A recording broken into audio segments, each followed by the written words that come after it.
is being taped. I hope you all have the opportunity of going back and listening, because I am amazed at the inaccurate citations, the citations that aren't there, and the misrepresentations that I've heard so far this evening. Mr. Sungenis just said that I said it was a sheer myth. There is evidence of the Roman Catholic position. If you'll go back and listen to what I said it is a sheer myth. There's such thing as unanimous consent of the fathers. And then he used that over and over again to beat me over the head. Straw men work that way. If you took that out of his presentation, he didn't have a whole lot left. He quoted from Irenaeus just now, but he didn't bother to tell you at the bottom of the very same page is an alternate quotation that destroys his point. He quoted from Tertullian, but he didn't tell you that Tertullian mocked the Bishop of Rome and called him Pontifex Maximus, which was an insult to Christians at that time. He only gave you a part of what Tertullian said about things like that. It's interesting to me, he then quoted from Athanasius, and Athanasius' statement about you need to read all of what someone says. It's interesting to me we haven't heard anything from Athanasius this evening about the papacy, because obviously he didn't believe in these things. I told you that we need to be very, very, very, very careful about the Peter syndrome. And you were just given 15 minutes example of what the Peter syndrome is. The Peter syndrome is finding any statement about Peter by any father and just assuming that that's relevant to the topic. You just heard statement after statement after statement. In fact, he again misrepresented me. He said that I said, quoting from Maldonatus, and this amazes me because Mr. Sungenis has the tapes that where I've given this quotation. Mr. Butler has the tapes where I gave this very information in debate against Jerry Matta 6 years ago. So they've got the quotation, they've got the book. If they'd read the book, Maldonatus is talking about their interpretation of Matthew 16. Not what they said elsewhere about Peter. And so again, I might suggest that if they stayed in the room and listened to our presentation, they might know what we're talking about and be able to respond to our actual statements.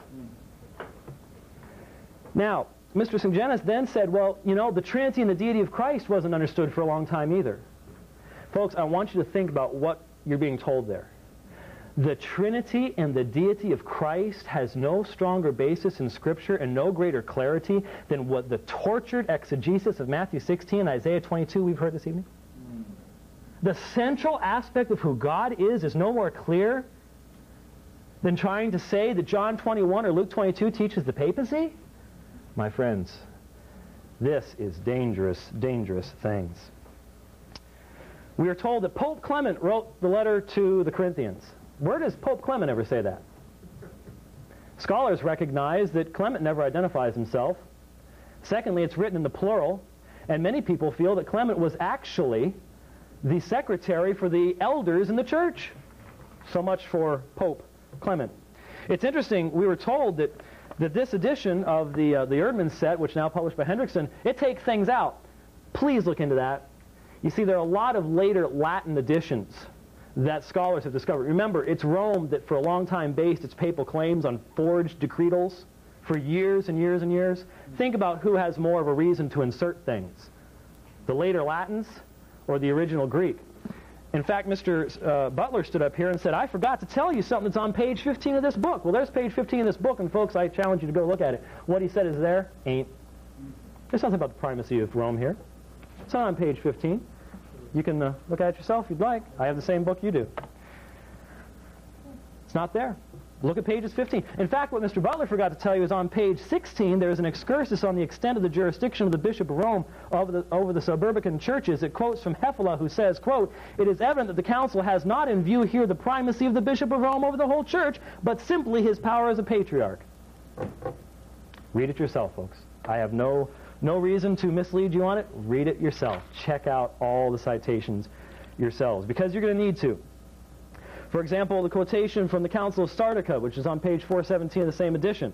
The end of Mr. Butler's quotation was not in that citation at all. In fact, Sardica is a very interesting council. You might want to look into it, and Rome's misuse of it later on, and the North African bishop's rejection of Rome's misuse of it. We were told that the bishop has the line item veto regarding Canon 3 of Constantinople. Isn't it interesting that Canon 3 of Constantinople ends up in Canon 28 of Chalcedon? If he had a line item veto, why do you keep bringing it back up? Didn't everybody believe that Peter was the vicar of Christ on earth? So how does it end up at Canon 28 of Chalcedon? And then we were told, and it's interesting, Mr. Butler's been citing from Meyendorff many times, but you notice he didn't cite from Meyendorff about Canon 28. You know why? Because I cited from Meyendorff in my opening presentation. And he confirms that Canon 28 was in the Byzantine collections and in numerous other places. He does mention that there are people in the West who did not accept Canon 28. Well, of course. Of course, the Roman bishop didn't like it. Well, that's terrible. I mean, doesn't that mean he has some primacy? No. He's the bishop of the one see in the West, and he doesn't like Constantinople getting a second position. This is political, folks. Nothing more than that at all. Mr. Butler gave you just a very small portion of J.B. Lightfoot's citation about the letter of Clement, and he misled you badly. He does say this is the beginning of the rise of papal primacy, but this is the whole section that Mr. Butler left out. Because he went on to say, there is all the difference in the world between the attitude of Rome towards other churches at the close of the first century, when the Romans as a community remonstrate on terms of equality with the Corinthians, that's a little bit different than what we've been told, on their irregularities, strong only in the righteousness of their cause and feeling as they had a right to feel, that these councils of peace were the dictation of the Holy Spirit, and its attitude at the close of the second century, when Victor the bishop excommunicates the churches of Asia Minor for clinging to a usage in regard to the celebration of Easter, which had been handed down to them from the apostles, and thus foments instead of healing dissensions. Even this second stage has carried the power of Rome only a very small step in advance towards the assumption of a Hildebrand, or an Innocent, or a Boniface, or even of a Leo. But it is nevertheless a decided step. The substitution of the Bishop of Rome, and notice Mr. Butler kept telling us, we've got to do away with this myth of the distinction between the Church of Rome and the Bishop of Rome. Listen to what Lightfoot says. The substitution of the Bishop of Rome for the Church of Rome is an all-important point. The later Roman theory supposes that the Church of Rome derives all its authority from the Bishop of Rome as the successor of St. Peter. History inverts this relation and shows that, as a matter of fact, the power of the Bishop of Rome was built upon the power of the Church of Rome.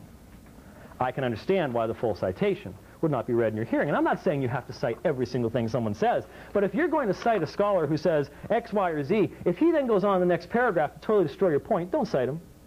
I think that's just simply honest to people who may not have the opportunity of going out and getting books like this and checking out the accuracy of the statements that are being made. We are told, for example, that Irenaeus, by Mr. Butler, gives a list of all those popes after Peter. If you actually look at Irenaeus' list, the first bishop, he doesn't talk about popes, of course, the first bishop of Rome, he does not say was Peter. He says that Peter and Paul ordained the first bishop of Rome. Again, just a little matter of historical accuracy. And then, interestingly enough, he cited from Firmilian. And if you were listening closely, maybe he just didn't hear me when I cited it. I don't know. But I cited the exact same passage. Now, how can we cite the exact same passage for two completely opposite positions? Because of what's called, as I said, the Peter syndrome. You see, when Mr. Butler sees what Firmilian said, Firmilian talked about the church being founded on Peter. And so he reads it. But if you read the section as I quoted it to you, Firmilian is citing it, mocking Stephen, the Bishop of Rome. Now please, folks, this is what I'm talking about. We must take these fathers in their context. We can't just simply take a little snippet out of here and a snippet out of there. Let's look at what they said in totality. This is an important issue. I just want you to think about one thing in regards to the historical section of this debate. We've heard all sorts of things about Peter in exalted language, haven't we?